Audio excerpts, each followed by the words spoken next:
Crafty Mavens!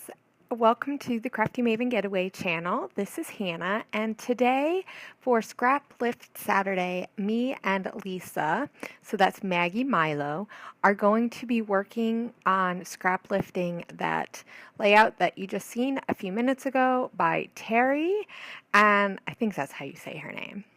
Tari. I know I've heard her say it a few times, and I'm not very good with accents. I butcher language.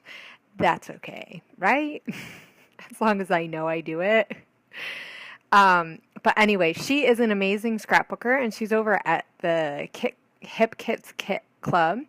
And she also does some other stuff. And like I said, she is so talented. So me and Lisa decided that we were going to use her layout that she just did not too long ago for Hip Kits as the layout that we wanted to scrap lift.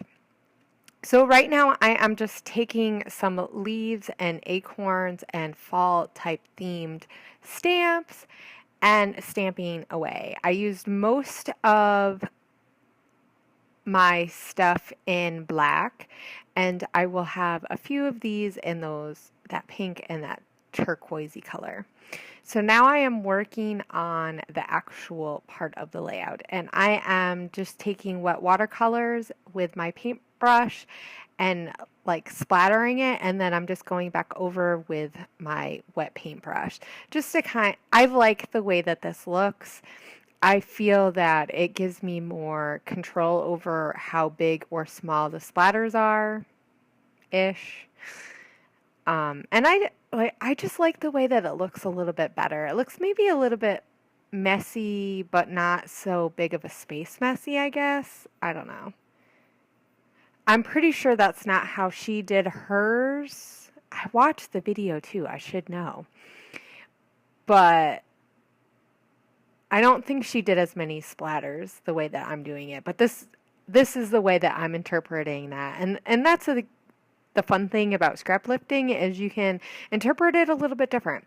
So this blue color is inspired by the inspiration piece because there is a lot of blue in there, and I'm really digging that blue with the hot pink color or like a purpley color in with the fall color. So I took a little bit of acrylic paint and I watered it down a lot.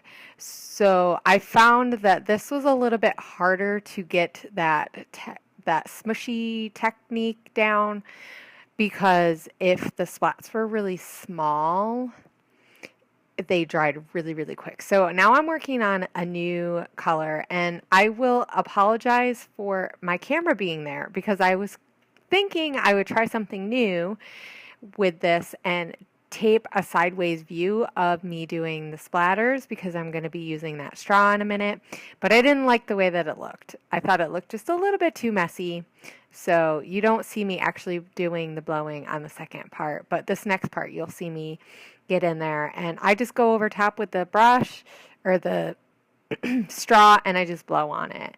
And I just did it a little bit just because I thought that would really just look cool, and the thought of like with all those rocks, that made me think about skipping rocks, right?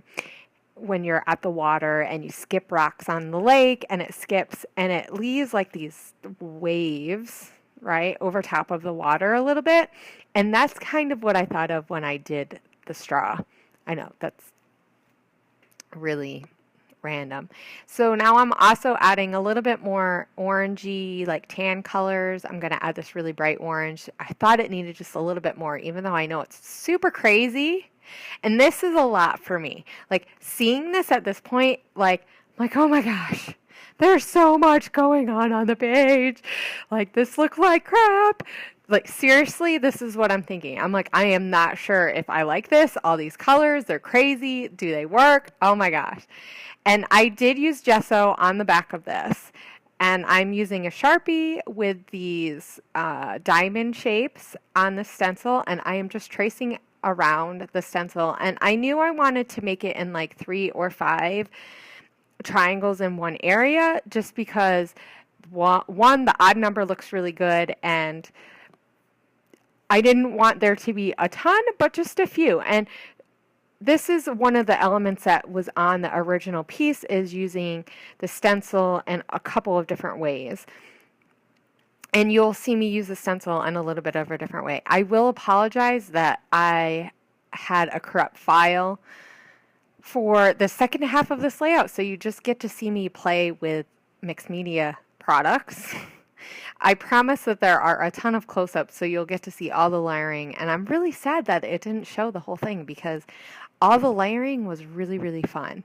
And so now I'm just taking a Uniball pen, a white gel pen, the Signo one, and I am filling in some of the dots from one of the diamonds had dots in it and like a line. So I am just filling them in, and I do that on both sides, just in a few spots. You really can't hardly see it, but it adds just a little bit of something to kind of, I don't know, give it a little bit more. I figured if I'm going to go big and do a lot on a page, I might as well just go big. And that's really what I did. I just kind of let go of this fact that it would probably be perfect, right? Because it's not going to be. So I'm trying to decide which photo I want to use. Do I want to use a fall theme, or do I want to use that springy one with my husband in it, with my daughter? And I decide, okay, I'm going to use this fall one. And I will say that I did not take this photo. It is gorgeous. I borrowed it from Facebook. There's a group in the county that I live in of a lady. I'll make sure I have in below the links to the Facebook group. And they take pictures from a hill called Roman's Nose that you can climb up. So that's where it's from. And I just love this because this time of the year, I always think of back home because of all the beautiful colors. And this layout was perfect. So you can see all the funness that's going on. Don't forget that you can check out our Facebook group and also our blog. I'll have all the links below, and I will see you guys later. Have a great week. Bye.